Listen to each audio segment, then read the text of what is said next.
Okay, our Coors Light pole winner for tomorrow night's Irwin Tools night race at Bristol Motor Speedway, Jimmie Johnson, driver of the number 48 Lowe's Chevrolet for Hendrick Motorsports. And this is his 24th pole in the NASCAR Sprint Cup Series. His first pole in 2010, and also his first pole at Bristol. So Jimmie's posted a win here at Bristol earlier this year. Now he's got his first Coors Light pole here at Bristol. So Jimmie, looks like things are lining up for another good performance for you tomorrow night. Yeah, we definitely have things going right for us so far. Good qualifying effort. Race practice went well, and we were near the top 5 on the fastest lap throughout most of practice. And felt like our car was very consistent. And we were a bit puzzled with how much the groove has widened out and where we think the ideal line to race is come race time.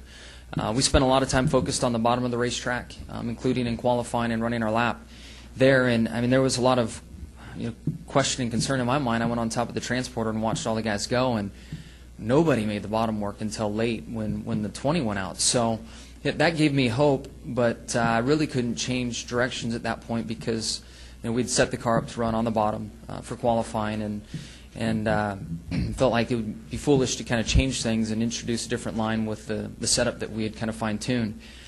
So that we did things right there, but that's also the mindset in race trim. I mean, typically the bottom is the place to be, and we focused a lot working the bottom in race trim and some up top, but we'll just have to see in the race. I think my car drove easier the higher I went, so I don't feel like I'm going to be out to lunch spending so much time focused on the bottom. But just an interesting day. This tire was a lot different, laid down a lot more rubber, seemed to be a little bit looser at the beginning, but we did a good job adjusting to it. Questions now for Jimmie? Anybody have a question? Go ahead, Tom, right over here to the right. Hey, Jimmie, Tom Jensen, Speed.com. How important is the all-important first pit stall here, and how much of an advantage do you have with that? Yeah, it's huge. I mean, I was started once on the front row once or on the pole once because of points, and we just didn't have a competitive race. Actually, I think I had crashed early in the race for some reason, and couldn't take advantage of that first pit stall. But I've seen a lot of people over the years take advantage of it, and very, very excited to have that and hope to take advantage of it tomorrow night. We'll go Reed and then come over here to Steve. Reed Spencer with Sporting News. Jimmie, atypically, over the last 6 races, qualifying hasn't been an issue for you at all, but you haven't been able to convert those qualifying efforts into the finishes that you normally do. What's been different about that stretch of races, and also which lane are you likely to pick at the start, outside or inside? I haven't thought about the start of the race. I think the outside may be the preferred spot. Watched a little bit of the truck race, and it seemed like that worked well for guys. And tonight's nationwide race will teach us a lot, what to do there.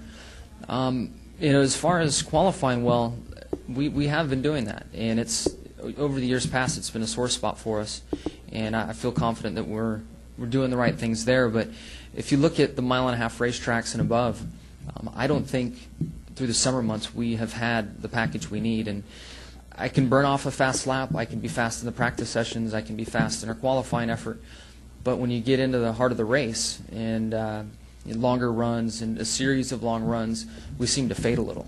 And I think that we're not where we want to be on the mile-and-a-half, 2-mile tracks yet. There's not a lot of time left, but there's still a month left before the chase starts, and I think another 4 or 5 weeks, I guess, in total before the first mile-and-a-half race in the chase. So we have time to figure some stuff out, and we have some good ideas. We made some decisions after Michigan to revamp some cars and to do some things differently, and we're hoping that will pay off going into Atlanta, and we can get a good gauge on things in Atlanta and moving forward. I say Atlanta, and I don't want everybody to think that Atlanta is a real telltale sign for us, because we haven't been that good as a 48 team there. So our goals in Atlanta may be different than winning a race. If we can run competitive, be in the top 4 or 5 throughout the whole day, I think that would be a very good indication of the 48 team going in the right way. Yep. Go ahead, Steve. Steve Post with MRN Radio. Chad, and you kind of just talked about it a little bit when Reed asked you about starting on the outside line.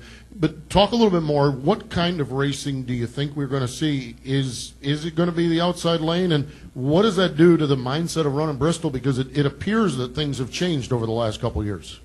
Yeah, I'm not sure why it's changing like this. I mean, the asphalt wears out much more, and concrete stays very consistent. We've seen the outside lane work better and better each time, but I guess the teams are getting smarter and are planning to run the top lane. The bottom works. I think you'll need to run the bottom to work through lap cars and through traffic, but if your car isn't handling right, you have to slow the car down so much more to get to the inside lane that it's just easier to not touch the brake and let the car roll up into the banking. And once you hit the banking, it really helps the car change directions and get going for you. So you may not win the race on the bottom, but you're going to have to run well on the bottom to get through traffic and to make stuff happen. So I think the preferred lane will be middle to top as we get going in the race, which is totally backwards for this place. Let's get a mic over here, Shad.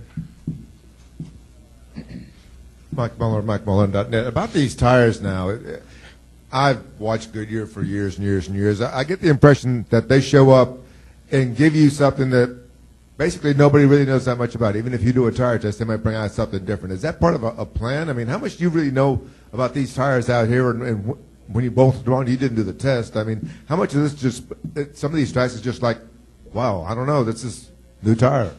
Yeah, it is tough, and to their credit, they have a lot of tracks to build tires for, and it's tough for Goodyear to make everybody happy all the time and to tire test enough and get all the teams a chance to collect data. One thing they do is they give the same data to all the teams, and that's, I mean, as long as we're all getting the same information, that's helpful. We used to be able to do some other tire testing because we had access to tires and did some stuff on our own. And we can't do that stuff anymore. So it's a pretty even playing field. If you do have a chance to tire test, you think you're going to gain an advantage. But when we look at our organization after the Watkins Glen tire test, Jeff came home really, really excited. And we went up there grinning, thinking, you know, we've got something special. And we sucked. I mean, it took us a long time to get stuff right. So they, at the end of the day, they have to do what they feel is right for the tire, and it may not always work for the garage area. And sometimes it works for a handful of teams, other times it works for the majority. You just never know. It's one of the variables that we have to deal with week in and week out. I'm not saying it's not frustrating either. I mean, it is frustrating from time to time, but I don't know how else to go about it, you know. Let's move across here to the right. Go ahead. Hey, Jimmy. Jim Sack with the Bristol Paper. You win in March. You grab the pole tonight. What does that do for your confidence going into tomorrow night with those two nice little goodies packaged together? For me, it's kind of checking things off of a list, especially this weekend. Good practice session. We did it. Qualified well. Now we need to debrief and make sure we make the right adjustments for tomorrow's race. And then you can't overthink it because this race changes so much during the course of the night. You have different strategies. The leader you'd think's in a safe spot, but sometimes he's in the eye of the storm. So you just don't know. We'll make sure that we're buttoned up and organized and ready, but still tomorrow we've got to think on our toes and do our best job to be heads up during the race. Yeah. Anything else for Jimmy? Okay, Jimmy, thank you. Congratulations on winning the Coors Light pole, and good luck tomorrow night.